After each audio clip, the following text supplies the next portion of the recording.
I am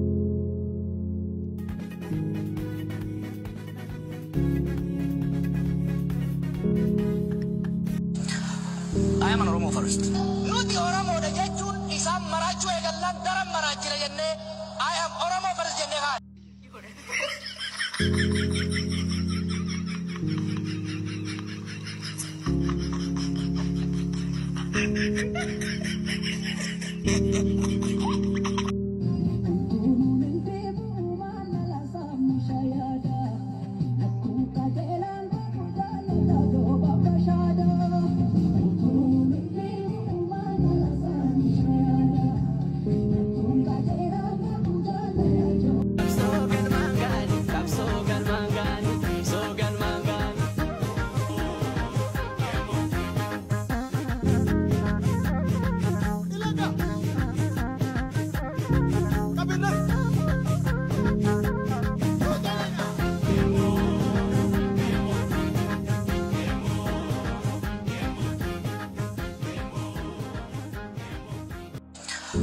I am an Oromo first. Nuti Oromo da jechuun isaan maraachuu eegallaan daran maraachila jennee I am Oromo first jennee. I'm Oromo. Where you from? Oromo, Ethiopia. Oh my God. Yeah, Ethiopia. So say hi. Say Akam. Akam. Are you recording? Naguma. Yeah. 3, 2, 1. Akam. Naguma. Naguma. Naguma. Payuma. Okay, we got it. Yeah. Payuma. Payuma. We got it. Akam. Payuma. Yeah. Got it. Akam. Payuma, I got it. So you can come closer. Ati manggaw ko po isde wakayo mangkuman si safar. Amin. Amin. Tuje.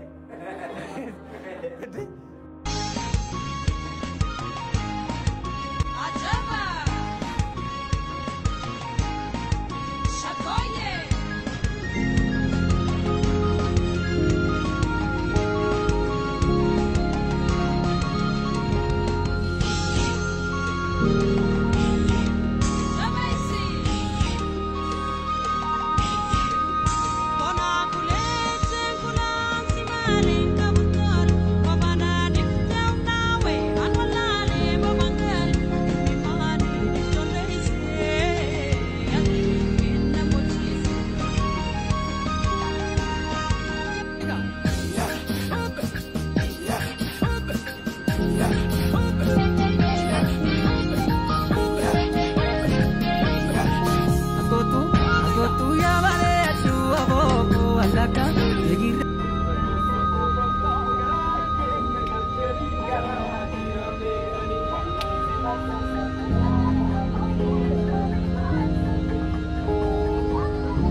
ijoolleen Oromoo. Abaa'oon gaachana keenya jetti ijoolleen Oromoo. Maal jetti ijoolleen Oromoo. Abaa'oon gaachana keenya jetti ijoolleen Oromoo.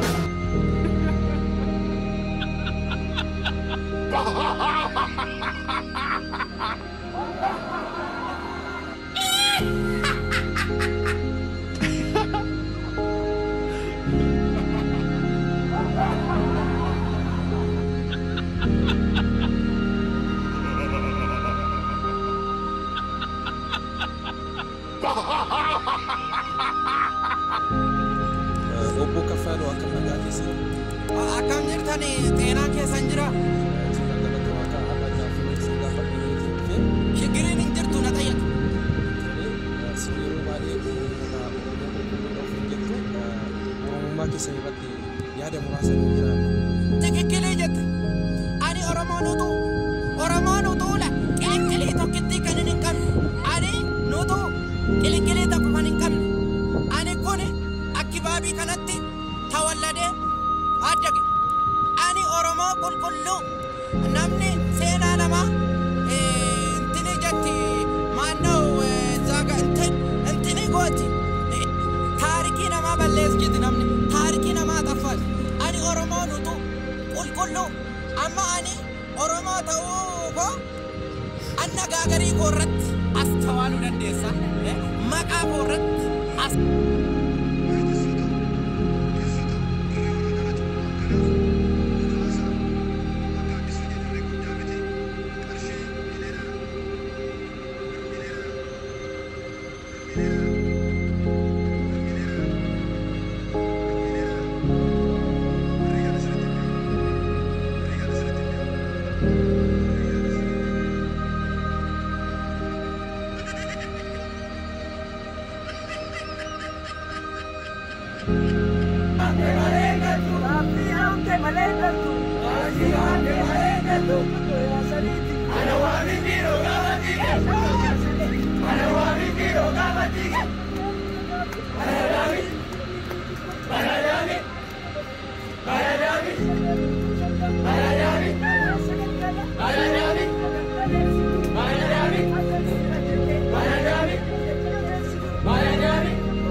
Sajina buna jole, najina buna jole, aina de